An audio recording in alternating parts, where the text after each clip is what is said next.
we want you to remember, good is good. If it feels good, if it feels life-giving, it is. If it feels joyful, it is. If it feels complimentary, it is. If it feels appreciative, it is. If it feels diminishing, you're pinching yourself off. If it feels scary, you're pinching yourself off. If it feels hateful or angry, you're pinching yourself off. But friends, hear the important operative word. You're pinching yourself off. That's the worst it can get. You can pinch yourself off. You can feel miserable. You can lay down and die in your misery. That's as bad as it can get. But you cannot negatively create on behalf of this planet or on behalf of anyone else, because you only have the ability to affect your own vibrational relationship between that which life has caused you to become and that which you are allowing or not allowing. Good to know, isn't it? So, as you look out into the world, you want to start asking yourself all day, every day, am I seeing whatever it is I'm looking at? Am I seeing it the way Source sees it? And the better you feel, the closer you are to that, and the worse you feel, the further you are from that. And that is all you ever need to know about who you are as the creative geniuses that you are. Well-meaning people do it all the time because they innately want to feel good. And when they look into a world and they see a component that makes them feel good, they do. But when they see a component that makes them feel bad, they feel bad. And then they want to control the conditions so that they will feel better. And the extremes to which they go to try to control the behavior of others is such a losing proposition, because first of all, you cannot control conditions. You certainly cannot control the behavior of others. The only thing that you can control is the direction of your thought and the alignment between you and that which is Source. And when you discover the freedom that is only available in using the power of your own mind and the guidance that is born within you to come into alignment with who you really are, that's the only place that freedom is. It's the freedom from bondage. It's the freedom from disconnection. It's the freedom from negative emotion. And it's the freedom from the struggle, the impossible struggle of needing to control even one condition so that you can feel better. When you discover that you can't control the conditions and that you don't need to, and that you can control your alignment, and that it is not a hard thing to do, then you can get tuned in, tapped in, turned on. And then you can see the world through the eyes of Source. And then you can be the being that you came forth to be. We are eager to talk with you about anything that is important to you. Hi, Abraham. I was reading something that Wayne Dwyer wrote, that if you don't get past forgiving and resentment, you can forget about getting to a higher spiritual level. How do you know when resentment is resolved, or how do you know that you've forgiven? Well, we like to tease everyone, especially him,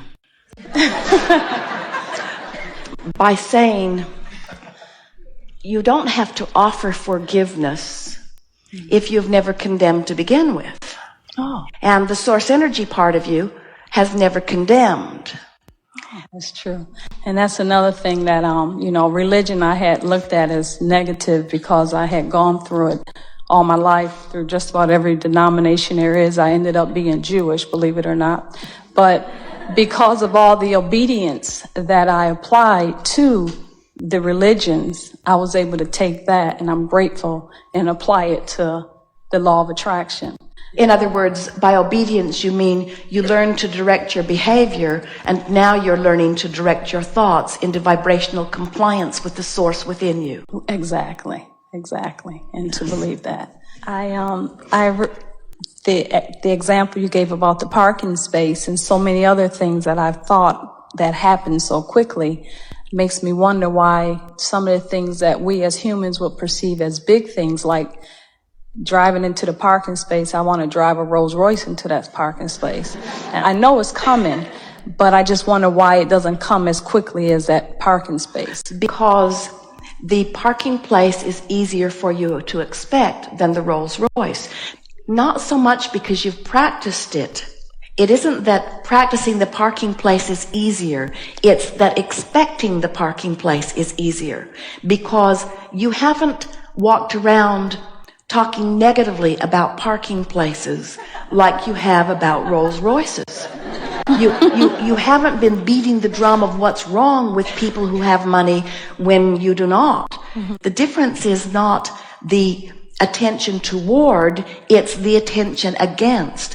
You have more resistance about the Rolls Royce. Why would someone have more negative expectation about a Rolls Royce than a parking place? Well, parking places are more abundant than Rolls Royces.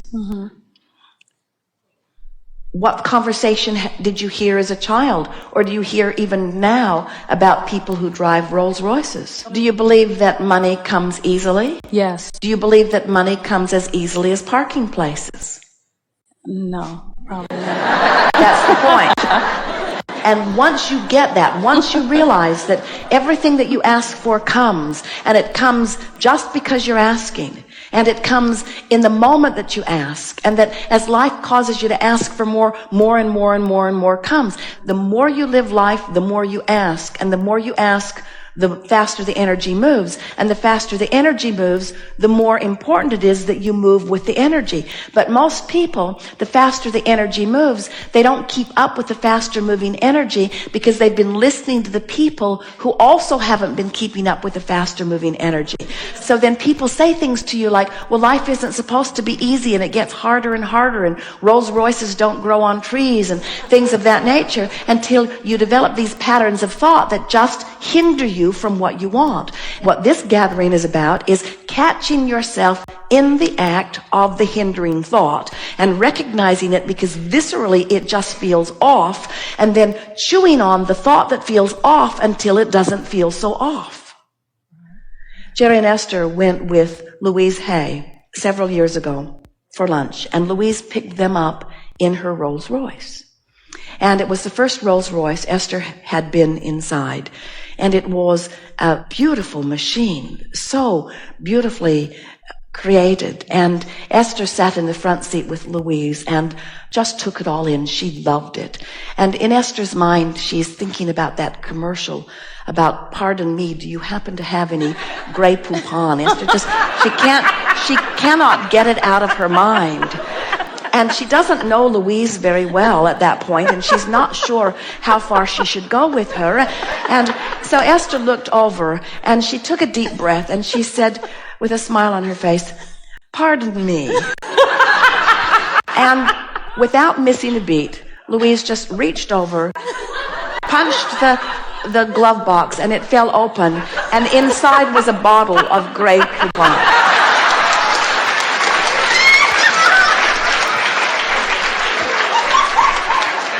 And now Esther's saying to herself, my Rolls Royce experience is now complete. And now she's wanting to drive down the freeway and hold the bottle up and show it to people. She just cannot quite leave it alone. The whole thing is surreal. And then Louise drove to a beautiful little restaurant, and she ducked this big car into this very small garage and very skillfully parked it in a very small space. Esther and Jerry and Louise could barely get out of the car. It was parked so close, and Esther stood behind the car, and now her old thoughts relative to beautiful cars have been activated as Esther is looking at the cars parked on either side. And she said to Louise, aren't you worried about somebody bumping up against your beautiful car? Now, this is one of the things that kept Esther from buying a beautiful car like that. It's one of the things that she worries about. In other words, it's still active in her vibration. She doesn't even know it's active in her vibration until suddenly she's standing there looking at this magnificent machine wedged in this tiny little place. And Louise looked at Esther, and then this calm, cool breeze sort of blew out of her and all over Esther as Louise says, I never worry about my beautiful car. I just expect others to love and respect it as much as I do. Awesome. And Esther felt that peace, of well-being just wash into her. In other words, it was a contrasting experience which caused a new rocket of desire, a summoning of source energy, perfect words flowing forth from someone. And Jerry and Esther, no matter where they park, no matter what they're parking, Esther often stops and looks back and plays Louise's soothing words over her that everyone will love and appreciate this as much as I do, you see. And so it's just a matter of recognizing that you're full of vibrations that you've picked up along your physical trail. Some of them serve you and some of them don't. And most of them don't matter at all. It's only if there's something that you want that's calling energy through you and you're not letting it through because you've got some cluttered vibration that you would even be aware that you have some cluttered vibration. A car that's going 100 miles an hour and hits a tree is a much bigger problem than a car that's going 5 miles an hour and hits a tree. So the faster your energy moves, the more the resistance becomes apparent. And when you are now aware that resistance is always accompanied by negative emotion, and you are aware that negative emotion can come and go as quickly as choosing downstream or upstream thoughts, now you're in complete control of the part that resistance plays in your fast-moving stream.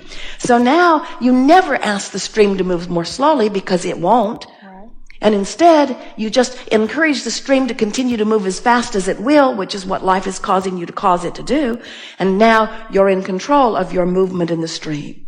And in time, you find yourself moving so rapidly in this fast-moving stream, but it doesn't feel like frenzy. It doesn't feel frantic. It doesn't feel out of control, because when you're up to speed with your stream, everything feels wonderful. That's the way you're wanting to live, you see. That's what you knew when you made the decision to come forth into this physical experience. You knew it would be fast, and you knew it would be fun, and you knew that you had the resources to stay up to speed with it. You would much rather be on a fast-moving stream, even paddling against the current, than in a stagnant pond. You really would. And that's why you came forth into this physical experience. You knew this physical experience would inspire fast-moving energy. You knew that this was the time of awakening. And you knew that in the time of awakening, your likelihood of waking up would be stronger. And so here you are, in a fast-moving stream, feeling your emotions more keenly than ever before. And now, instead of worrying about all of these emotions, we encourage you to reach for one emotion and one emotion only. And that is the emotion of relief. Because where you are is always relative. And you might want to write this down. It's so profound. I am where I am. I am where I am. I am where I am. And I've got only one choice. I am where I am, and I can feel a little better or a little worse. That's it. I am where I am. Can't feel fabulous, can't feel awful. I am where I am, and my only choice is a little better or a little worse. I am where I am. My only choice is a little better or a little worse. And what happens to most people, we don't want to hurt your feelings. Most people every day feel a little worse and feel a little worse and feel a little worse. They watch CNN. They join the online chat groups. They carry things around of things that have gone wrong. They remember things from their childhood. But every day you have the option of feeling a little better and feeling a little better and feeling a little better and feeling a little better and feeling a little better about thousands of different subjects. And as you choose the better feeling thought and feel better, now you shift your placement in the universe. In other words, now, just by reaching for one thought that feels a little better, now your point of attraction has shifted. Now you have access to different rendezvous points. Now you have access to your boss being in a different mood when she rendezvous with you. Now you have access to different aspects of the economy. Now you have access to different personality points of those people that you are working with or that you are living with. In other words, just a little effort at feeling a little better shifts your whole point of attraction. Everyone in the universe is now assigned to you in a different way by law of attraction because of that shift in your vibration.